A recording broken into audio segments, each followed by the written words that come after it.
The Matrix. The Matrix isn't just a world. It's a lie you're plugged into. A digital prison where truth's a glitch. Imagine a city that looks like yours, all concrete and neon, but it's a sham. A simulation run by machines to keep you docile while they sip your soul like a battery smoothie. You're Neo, a hacker with a knack for breaking things, waking up to a reality where squids with lasers rule, and humanity's just a power grid. You're offered two pills, red or blue. The blue pill keeps you in the illusion, letting you continue living in blissful ignorance, while the red pill shatters your perception of reality and opens your eyes to the truth. Once you swallow the red pill, there's no turning back. You're yanked out of the comforting pod and dumped into a world of raw metal and machines, where humanity is nothing more than a resource. But this isn't the end. It's just the beginning. Armed with kung fu downloads and a knack for dodging bullets in slow-mo, you fight agents, suits with a glitchy mean streak, keeping the Matrix intact. Morpheus, the wise mentor, believes you're the one destined to overthrow the system, while Trinity, a deadly fighter, has your back when things get too hot. Meanwhile, Agent Smith, a rogue virus program, relentlessly hunts you, determined to destroy the last hope for humanity's survival and twist the digital world to his advantage. In the Matrix, the choice is simple. Stay in the lie or face the harsh truth. The red pill wakes you up to a world where humanity's enslaved, and the fight for freedom is a constant battle. But even when you escape, the real question remains: can you handle the truth, or will you long for the comforting illusion? Prince of Persia. Prince of Persia throws you into a kingdom where time is both a gift and a curse. You're the prince, a cocky rogue armed with a dagger that can rewind time, racing through palaces of gold, ancient ruins, and treacherous landscapes to undo a curse that turns men into monsters. But it's not just about survival. Every leap, every fight bends time to your will, rewriting the story one daring flip at a time. You're not just surviving, you're defying fate itself, showing the universe that even the sands of time are no match for you. Betrayed by a vizier who'd sell his soul for a santan, you're in a race against time to stop the curse from consuming all. The quip's sharp, as always. Fix that fall? Here's a spiked pit to say hi. As you press on, the prince uncovers the dark secret behind the curse, a betrayal deeper than any dagger wound. The vizier's true intentions are revealed, and the prince learns that the very sands he's trying to control were once the source of unimaginable power, coveted by those who sought to rewrite not just history, but destiny itself. The stakes climb higher, with enemies both monstrous and human closing in on every side. Now, the prince must face an ultimate choice: wield the dagger of time to reshape the world, or let it all crumble into dust. In this world, time is the only thing that can't be undone. The kingdom of Persia is a deadly maze of traps, monsters, and shifting landscapes. With a fierce warrior by his side, the prince battles cursed creatures and uncovers ancient secrets. Together, they fight to rewrite fate and reclaim a stolen destiny. Ready Player One. In Ready Player One, the treasure is an Easter egg hidden within the vast VR universe of the Oasis by its late creator, James Halliday. The prize? Halliday's $240 billion fortune and control of the entire Oasis. Now, the race is on. Every player in the world is hunting for clues to solve a series of puzzles, hoping to claim the ultimate prize. The Oasis is a digital playground where reality is a bore, and the virtual world is your god. In a future ravaged by societal collapse, people escape into this neon-lit universe of endless possibilities and nostalgia. You play as Wade Watts, a scrappy teen chasing the Easter egg, dodging corporate goons, and battling through challenges with gear that's equal parts 80s, pop culture, and futuristic weaponry. The world of Oasis isn't just an escape, it's a lifeline. You can be whoever you want to be, from an ordinary human to a heavily armed mech. But as the hunt intensifies, so do the risks. The villainous IOI, a powerful corporation, is determined to take control of the Oasis for profit. sending drones to hunt players who stand in their way. Wade and his friends must solve the puzzles before the IOI gets there first. In this universe, winning isn't just about high scores, it's about survival. Losing means more than just being booted from the game. It means falling into the IOI's hands, where they'll use your avatar as a tool for their own gain. The true battle isn't for the egg, it's for the soul of the oasis itself. Ready Player One is about the fine line between the digital and the real. It's a story of escaping the harshness of the real world, only to find that the virtual world can be just as corrupt, where corporations, not monsters, are the real threats. At its heart, it's about freedom, the power of imagination, and the fight to reclaim a place that should be for everyone, not just the highest bidder. The Empty Man. The Empty Man isn't just a story. It's an infection, spreading through words, thoughts, and fear itself. It starts as a rumor, a shadow in the dark, a name passed from lips too afraid to say it twice. But in this quiet town, myths don't stay myths for long. Those who hear about the Empty Man either disappear or die screaming. James Lasombra, an ex-cop with ghosts of his own, follows the trail of a missing girl, only to stumble into something far worse. A cult that doesn't just worship the Empty Man, they serve him. The deeper Lasombra digs, the more reality twists. Clues lead to dead ends, sanity cracks at the edges, and every answer pulls him further into a nightmare where logic has no place. No hero's journey here. No grand battle. Just a slow descent into something ancient. Watching, waiting. You don't fight the Empty Man. You don't even run. You listen, and if you're unlucky enough to understand, it's already too late. But even when you think you've escaped, the real horror lingers. Was he ever real? Or did you make him real just by believing? In the Empty Man, knowledge isn't power. It's surrender. And once the whisper reaches you, there's no way to unhear it. Lisa, the painful. The end of the world didn't come in fire or war. It came in silence. Every woman vanished, leaving behind a wasteland of desperate men clinging to whatever scraps of purpose they could find. Society collapsed, replaced by cults, gangs, and addicts numbing themselves against the void. Brad Armstrong isn't a hero. He's just another broken man in a world full of them. But when he finds a baby girl, perhaps the last girl, he does something unthinkable. He loves her. Years later, when she's taken, Brad sets out to bring her back. But in Lisa, the painful, the road to salvation is paved with suffering. Every fight costs you. Limbs, friends, even your humanity. Betrayal isn't a twist. It's inevitable. The people you save will turn on you. The choices you make will haunt you. There are no right answers, only sacrifices, each one carving away at what little of Brad remains. And in the end, when everything is taken, when you're left bleeding in the dirt, one question lingers. Did you save her, or just drag her into your own hell? In Lisa, the painful, survival isn't victory. It's just proof that the world hasn't finished breaking you yet. Because in this world, pain isn't just a consequence. It's the only thing that stays. Exmortis. It's a descent into madness, a dark ritual that pulls you deeper with every step.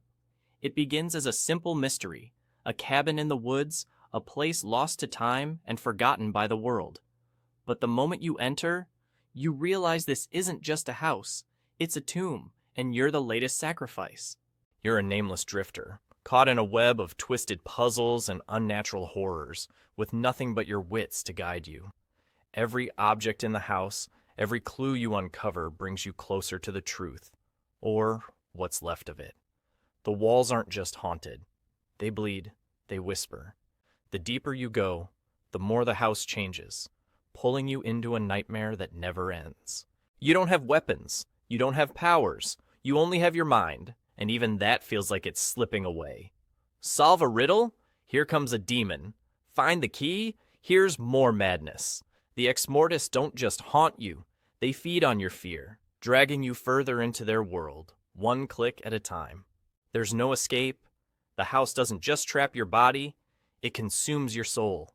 And as you solve each puzzle, you realize the Exmortis are not just creatures. They are thoughts, fears, and ancient terrors, always waiting for the next victim. But the real horror isn't what's in the shadows, it's what's in your mind. The slow realization that there's nowhere to hide. Because in Exmortis, there's no escape. There's only surrender. And once you step inside, the darkness will never let you go. Law and Order SVU. Law and Order SVU is a gritty crime drama set in New York City, focusing on the Special Victims Unit, SVU, a team of detectives dedicated to handling the most sensitive and brutal crimes, such as sexual assault and child abuse.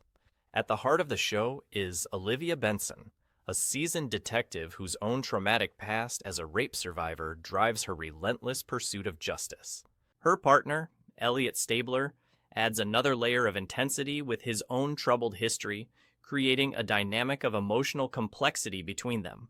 As the series evolves, Benson's team expands, introducing characters like Detective Finn Tutuola, a tough streetwise cop, and Amanda Rollins, a newer addition with a complicated past of her own. The unit's assistant district attorney, Rafael Barba, plays a crucial role in navigating the legal battles that follow these harrowing investigations. The darkness of SVU isn't just in the heinous crimes it explores, but in the toll it takes on the officers. These detectives face cases that challenge their own emotions and morals, while the victims' stories often linger in their minds long after the case is closed. What makes SVU unique is its raw portrayal of the legal and emotional aftermath of such traumatic events, often showing how the system fails as much as it succeeds. It's a series that doesn't shy away from the brutal realities of crime, but also delves deep into the emotional and psychological cost of fighting for justice in an unforgiving world. Fallout. Fallout is a post-apocalyptic world, where humanity's worst fears became a radioactive reality.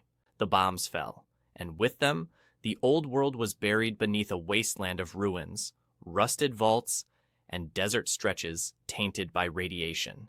Mutants, raiders, and irradiated creatures rule the land. And you, the Vault Dweller, are left to navigate this strange new reality. Armed with little more than a Pip-Boy, a pistol, and your wits, you scavenge through the wreckage of civilization in search of survival. The beauty of Fallout lies in its choices. Whether you're negotiating with traders for supplies, sneaking past a super mutant, or blasting your way through a horde of death claws, each action is shaped by your skills and perks. Lockpicking a vault door, hacking a terminal, or simply blasting a foe into oblivion. Your decisions matter, and the world reacts, sometimes in deadly ways. But this isn't just about shooting and surviving. It's about navigating a morally gray world. The factions vying for control, the Brotherhood of Steel, the Enclave, the NCR, each have their own vision for what the wasteland should be. Your choices can tip the balance between order and chaos.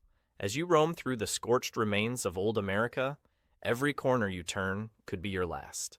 Death Note. Light Yagami, a 17-year-old high school prodigy and top of his class, discovers it lying on the sidewalk after school, dropped by Ryuk, a bored Shinigami with a taste for chaos. He picks it up as casually as finding a lost wallet, reads the rules, then tests it. One name scribbled in Japanese, and a murderous criminal keels over halfway through his prison meal. Headlines explode, the world cheers, and Light thinks, justice just got an upgrade. He believes himself a hero, cleansing society, yet every erased name pulls him deeper into godlike delusion. Because the more Light uses the notebook, the less he starts to feel human. What started as justice quickly becomes control, and anyone who gets in his way, they're next. Enter L, a world-class detective with strange habits and sharper instincts. What follows is a psychological chess match between two geniuses, one fighting for justice, the other convinced he is justice. There are no capes, no heroes, just two minds pushing each other to the edge and a notebook that decides who gets to live another day. The Shinigami realm is a lifeless world where death gods, like Ryuk and Rem, pass time by watching humans. Ryuk dropped his death note into the human world out of boredom. Rem, more empathetic, became involved with Misa Amane. Shinigami don't care about morality, they're merely observers, and Light, over time, starts to mirror their cold detachment. Light Yagami wanted to make the world better. Instead, he made himself its most dangerous monster. So, what would you do if you held that power? Deus Ex. The world's gone digital, augmented, and dangerously divided. Tech's in your blood now, literally. Implants give you speed, strength, vision, but they come with a cost. You're not just enhanced, you're owned. Controlled by corporations, tracked by governments, and monitored by systems you'll never even see. Shadow organizations pull the strings from behind the curtain. Every riot, every revolution, every glitch in the system. It's all part of the plan. You're not a hero, you're just another pawn with chrome arms and a target on your back. The cities are drowning in neon and corruption.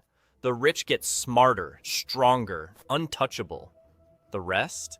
Left behind in crumbling alleyways, patched up with black market tech and blind hope. Every choice you make feels like a trap. Help one side, betray another. And no matter how far you dig, the truth only gets darker. This isn't sci-fi anymore. It's a mirror, reflecting a world where freedom's just another setting in your software. So go ahead, upgrade, fight back, hack the system. Just remember, the more machine you become, the less human they expect you to be. And that's exactly how they like it. Project Pantheon. In this world, gods don't sit on thrones. They roam the earth with egos bigger than mountains and tempers hotter than Hades. They're not here to guide humanity, they're here to settle grudges. One god's pride, another's vengeance. And guess who's stuck in the middle? Humans. You pray for peace, and instead, you get a thunderstorm because Zeus woke up cranky. Mortals build temples, burn offerings, and whisper prayers like bargaining chips. But the gods aren't listening. They're too busy turning cities to rubble over ancient slights and sibling rivalries. These deities aren't divine. They're dangerously bored. And when immortals get bored, mortals bleed. The worst part? There are no sides. No clear evil. Even the kind gods can smite you out of spite or amusement. Every miracle comes with a price. Every blessing, a curse waiting in disguise. In this universe, heaven's not a paradise. It's a battlefield, and you're just in the way. So what's scarier? A world where the gods ignore you, or one where they're watching, just waiting for you to flinch? One Punch Man. In a world crawling with monsters, villains, and destruction, Saitama should be the ultimate hero. He ends every fight with a single punch. No struggle, no suspense, just boom. Problem gone. Sounds like a dream, right? It's not, it's a curse. Saitama's so powerful, nothing excites him anymore. No opponent is worthy, no challenge feels real. He's stuck in a loop where victory means nothing, and the silence after every punch gets louder. While other heroes fight tooth and nail to survive, Saitama's just floating through it all, disconnected, bored, and numb. The real monster here isn't the thing with claws and teeth. It's emptiness. That gnawing feeling when nothing matters, because nothing can stop you. He's like the only adult at a birthday party. Sure, he's the strongest in the room, but what's the point when everyone else is playing pretend? And then there are the villains. Not just monsters, but men twisted by ego, envy, and power. They crave recognition. Some even want to lose just to feel alive. But against Saitama, their ambitions get crushed before they can scream their final monologue. In this universe, ultimate power doesn't bring meaning. It brings meh. So what's scarier?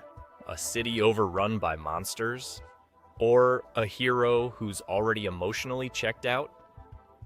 Smile. Smile isn't just a horror movie. It's a warning. The most terrifying things don't growl. They grin. Ever had someone smile at you and for some reason something just felt wrong? In this universe, that gut instinct isn't paranoia. It's the difference between life and death. A curse spreads through a smile, a twisted grin that, once you see it, seals your fate. You're next. The protagonist, Dr. Rose Cotter, is a therapist who's suddenly thrust into a waking nightmare. After witnessing a patient's violent death, she's marked by the curse.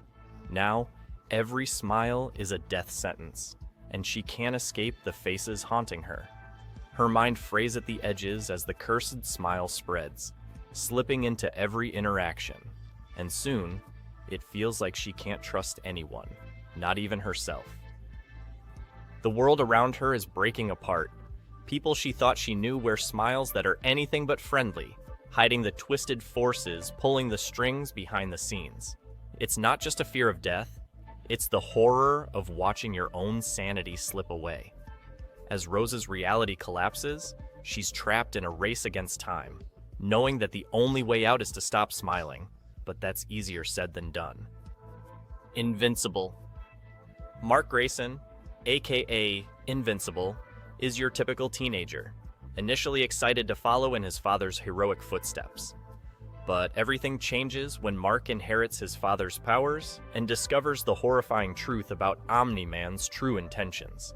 Mark is the central character whose growth, struggle, and battle with his legacy shape the entire story.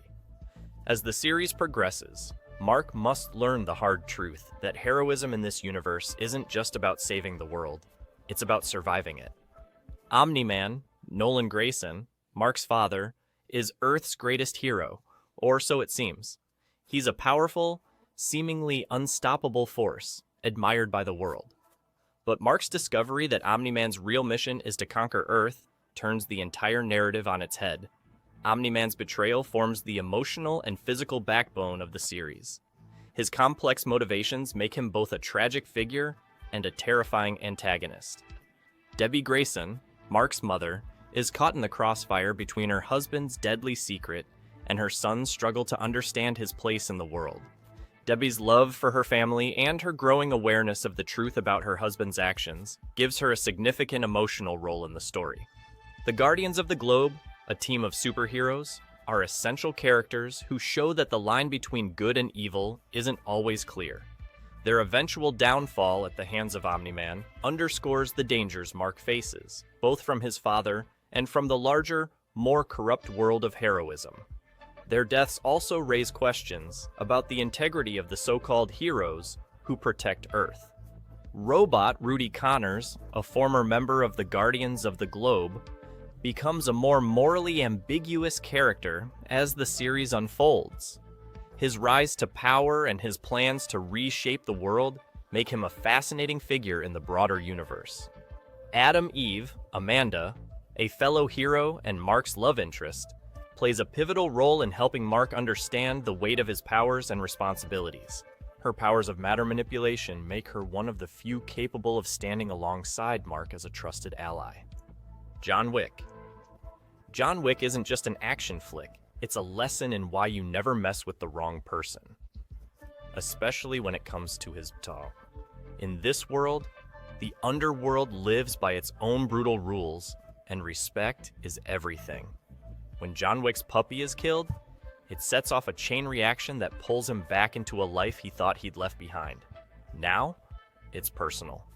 This world is a maze of hitmen, crime bosses, and endless danger, where violence isn't just about killing, it's about precision.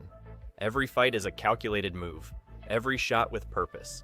John doesn't need to talk, because his actions speak louder than words ever could. The darkness? It's suffocating. John's not fighting for fame, justice, or even redemption. He's fighting because there's nothing else left for him. The more people he takes down, the more it feels like he's sinking deeper. It's not about winning, it's about surviving long enough to take down the next person who gets in his way. But as the blood spills, John can't escape the question, can you ever outrun your past? Every fight is a step closer to the man he was and the man he's becoming. Batman. Gotham wasn't always this way. Once, it was a city of hope, where dreams lived on every corner. But somewhere along the way, corruption took root and the darkness took over. Now, Gotham is a jungle of decay, where every street is an alley of despair, and crime is more than a business, it's a tradition. In this hellhole, Batman is the last thing standing between chaos and total collapse. But he's not a hero. He's a broken man in a broken city.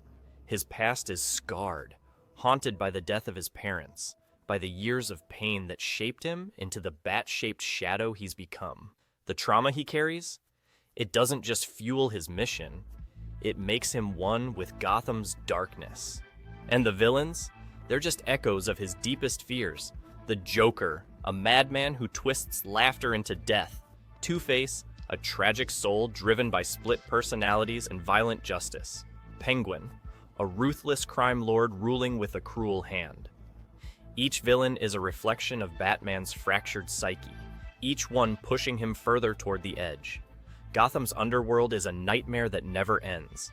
And these monsters, these mirrors of his own darkness, are always there, waiting to drag him under. The real horror? Gotham doesn't want to be saved. It wants to swallow you whole. Batman fights for justice, but justice in Gotham isn't a victory. It's a blood-soaked battle. The city is a beast, and no matter how many villains fall, the darkness keeps coming. Snowpiercer. After a botched climate experiment, Earth freezes over. The world has frozen over. Humanity's last hope for survival is a giant train, endlessly circling the globe in a desperate bid to preserve life. It's a marvel of engineering, but within it lies a dark hierarchy. The rich live in luxury at the front, while the destitute are crammed in the back, barely surviving the frigid temperatures outside. But the tail section isn't silent. Curtis, a reluctant hero with a troubled past, becomes the face of a rebellion determined to overthrow the system. As the rebels fight their way forward, they face brutal resistance from the elite and uncover dark truths about the train's origins and purpose. The closer Curtis gets to the front, the more they realize that the train's journey isn't just about survival. It's a microcosm of a world trapped in endless cycles of inequality. The rebellion is brutal, violent, and filled with moments of despair, but it becomes a symbol of hope that humanity's soul isn't completely frozen. The fight for freedom is a fight for humanity's soul, questioning whether survival is worth it if it means losing the very essence of what makes us human. In the end, Snowpiercer poses a haunting question. Can humanity escape the cycle of oppression, or will they freeze to death in a world of their own making? Cloverfield. New York City is suddenly under attack. By what? The answer isn't immediately clear, and that's what makes the terror so spine-chilling. A monstrous creature, impossibly huge, emerges from the depths, tearing the city apart with reckless abandon. In the chaos, a group of friends armed with nothing but their cell phones and desperate courage document their frantic attempt to survive the hell unfolding around them. With every step, the creature grows bigger, the world more chaotic. The more they run, the more they realize the attack might be just the beginning. As the sky falls, humanity's greatest fear isn't just survival, it's the unknown lurking beyond the shadows. Annihilation. The Shimmer is the kind of mystery that feels like it's been here longer than you've been alive. It's a zone where reality is, well, just a suggestion. Scientists, brave or foolish, depending on your perspective, enter this alien territory, hoping to uncover its secrets. What they find is nothing short of madness. Plants twist into grotesque forms, animals mutate into horrific versions of themselves, and something darker lurks beneath the surface. But it's not just their environment that's changing, it's them too. As the crew descends further into the heart of the Shimmer, they realize there's no escape from the terrible truth. They're becoming part of the very thing they seek to understand. Berserk. Guts didn't ask for this life. Born from a dead body, he was thrust into a world of pain, violence, and betrayal. But the world wasn't done with him yet. As a mercenary, he fights against the darkness, but the darkness is something he can never outrun. From his tragic connection with the Band of the Hawk to the horrifying brand of sacrifice, Guts is bound to a fate that would break most men. The monsters he faces are literal, but it's the cruelty of human ambition and betrayal that cuts deepest. And all the while, the brand on his neck burns, a reminder that there's no escaping the hellish abyss that waits for him. His fight for vengeance isn't just about defeating enemies, it's about trying to hold on to his very humanity in a world that devours it whole. The Strain. A strange plane lands in New York City. The passengers are dead, their bodies drained of blood, and the virus they carry is about to turn the world upside down. Dr. Efrat from Good Weather is thrust into a race against time as the infected, vampire-like creatures called Strigoi multiply faster than anyone can control. The world is crumbling, and humanity is at war with an ancient, horrifying evil. As the Strigoi rise, so does the terror, and it's clear, this is no ordinary virus. It's a plague with a sinister purpose. The battle isn't just for survival, it's for the soul of mankind, and the clock is ticking faster than anyone realizes. The Pokémon. On the surface, Pokémon seems like a cute and fun-filled world, right? Trainers and their Pokémon, traveling through lush forests and battling in arenas, catching creatures in little balls. But under the surface, something much darker lurks. The Pokémon world isn't all sunshine and Pikachu. The creatures, some godlike in power, hold abilities that could warp reality itself. There are organizations that manipulate these creatures for their own gain and sinister forces at work behind the scenes, forcing humans and Pokémon alike into battles that are more than just about winning gym badges. And for every adorable face like Jigglypuff, there's a lurking presence like Mewtwo, angry, misunderstood, and capable of unimaginable destruction. Pokémon may be cute, but the world they inhabit is a dangerous place. Tales from the Crypt. In a dark corner of the world, the Crypt Keeper waits with a grin on his skeletal face, ready to recount another twisted tale, and you can be sure there's no happy ending. Each story is a chilling dive into human nature. Greed, revenge, lust, and the inevitable comeuppance. Whether it's a cursed treasure, a ghost seeking revenge, or a family that gets far more than they bargained for, Tales from the Crypt serves up horror with a twist of macabre humor. Each episode leaves you wondering, what price will you pay for your desires? And as the Crypt Keeper chuckles from his dark lair, you're reminded that the grave may be the least of your worries. The Black Hole, 1979. The USS Palomino discovers a ship long thought lost. The Cygnus, eerily parked at the edge of a black hole like it's tempting fate. But fate is only the appetizer. On board is Dr. Hans Reinhardt, a genius who seemingly kept himself and his crew alive for decades. Or so it seems. Because here's the twist. There is no crew. The humanoid drones roaming the ship? Yeah, they're not just robots. Something's off. Way off. What unfolds is a descent into madness as Reinhardt reveals his obsession, entering the black hole to discover what lies beyond. Spoiler alert, he finds it.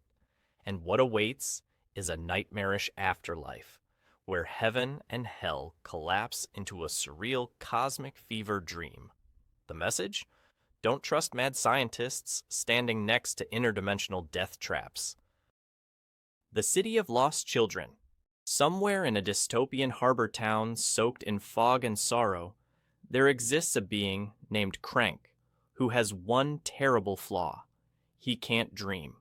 So he steals children's dreams, literally, with the help of a band of clones, a brain in a fishbowl, and other nightmares stitched together by the gods of surrealism. Crank kidnaps kids to siphon their innocence. But resistance brews. A strong man named One and a girl thief named Mieta venture deep into this decaying industrial underworld to stop the madness. Visually stunning and psychologically twisted, this universe feels like a dream you'd wake up sweating from. A warning from the subconscious. What if the monsters under your bed just want to dream like you? Adventure time? Oh yeah, adventure time. Bright colors, talking candy, goofy songs, total nightmare. Because beneath all the whimsy lies a post-apocalyptic wasteland called the Land of Oo. The Mushroom War decimated civilization.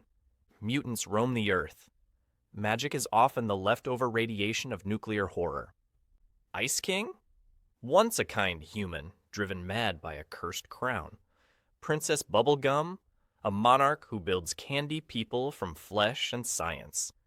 Even Finn and Jake, lovable as they are just two tiny lights flickering in a world that's constantly teetering between rebirth and collapse. Adventure Time is a love letter to the idea that even in ruin, friendship might be enough. Moville Mysteries. This was the show that dared to ask, what if the X-Files was made for kids, but still managed to be creepy as hell? Moville, a sarcastic teenager in the town of Ouija Falls, investigates everything from alien abductions to haunted vending machines. The town itself is a paranormal Bermuda Triangle. Nothing works like it should. Time bends, and nightmares are Tuesday-level normal. It's a cosmic joke where every urban legend turns out to be real and horrifying. The best part? No one else in the town really cares, because when your neighbor turns into a werechicken once a month, you just kinda roll with it. Stay curious, but maybe don't ask too many questions. Ouija Falls has a way of answering with a scream. V for Vendetta. Welcome to a world where fear wears a mask. London, under totalitarian control, has become a police state run by surveillance, censorship, and silent obedience. But in the shadows, one man dares to resist. V, a masked anarchist with a flair for the dramatic and a vendetta hotter than a Guy Fawkes bonfire. His war isn't just against the government. It's against apathy, silence, and forgetting. Through calculated terror and poetic justice, he inspires the people to rise. The real horror here? How close this dystopia feels to reality, because the most terrifying villains aren't monsters. They're people who convinced you they had your best interests at heart. The Mandalorian. A lone gunslinger roams the galaxy, baby in tow, hunting bounties and dodging death. Sounds simple, but scratch the surface and you'll find the bones of a dying empire, the fractured hopes of a galaxy still bleeding from civil war, and ancient secrets surfacing from the sands. Din Djarin isn't just a bounty hunter. He's a man struggling to find purpose in a universe where honor is dying and survival is currency. And then there's Grogu, a force-sensitive being whose cuteness hides the potential to rewrite the galaxy's destiny. With every step through desolate planets and haunted ruins, the Mandalorian reminds us that hope often rides a speeder bike, and it usually comes with a side of blaster fire.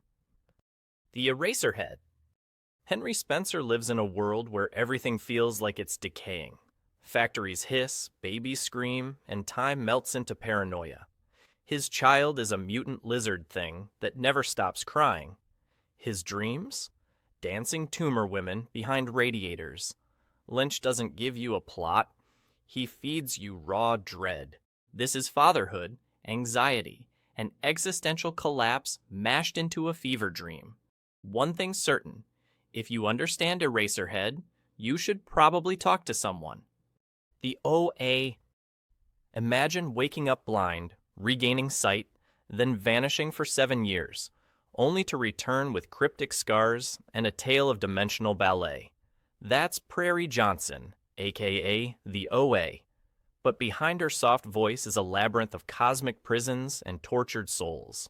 Held captive by a mad scientist obsessed with near-death experiences, Prairie and others die over and over again, just to map what lies beyond.